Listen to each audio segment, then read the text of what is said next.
बोरामणी जिल्हा परिषद गटात भाजपने ठोकला दावा, उमेदवारी जाहीर होताच कमळच फुलेलचा यलगार। बोरामणी जिल्हा परिषद गटातून भाजपला उमेदवारी मिळताच संपूर्ण बोरामणी गटात राजकीय हालचालींना उधाण आला आहे।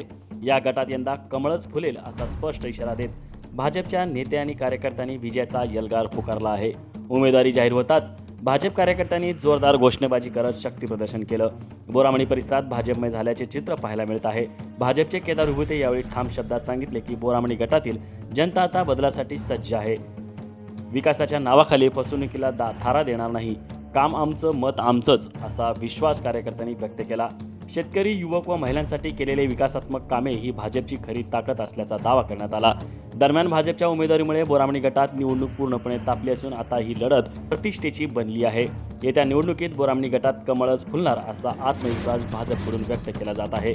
आमच्या तालुक्याचे अध्यक्ष महादेव पाटील, आमचे बाजार समितीचे उपसभापती सुनील कळके, या भागातील सर्व उमेदवार, सर्व कार्यकर्ते, बंधू भगिनी सर्वांच्या आशीर्वादाने बोरामणी जिल्हा परिषद गटात कमळ आज फुललंय असं मी घोषित करतो।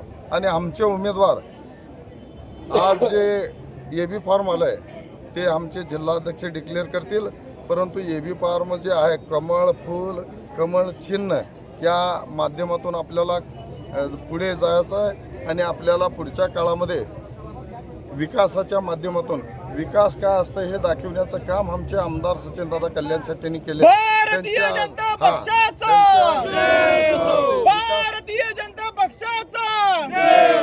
सचिन दादा तुम आगे बढ़ो, हम तुम्हारे साथ हैं। सचिन दादा तुम आगे बढ़ो, हम तुम्हारे साथ हैं। भारतीय जनता पार्टी पक्ष नुसतं नसून एक परिवार आहे आणि परिवारातल्या सदस्यांना कुणालाही मागितलं ह्याचा अर्थ कोण विरोधक नाही, एकमेकांनी ज्याला उमेदवारी दिली ते मीच म्हणून समजून आम्ही त्याला बहुसंख्य मतानं आमच्या जिल्ह्यामध्ये कोणच तेवढ्या मताधिक्यानं निवडून आलं, एवढ्या मताधिक्यानं मोठ्या प्रमाणात आम्ही निवडून आणणार एवढं आजच्या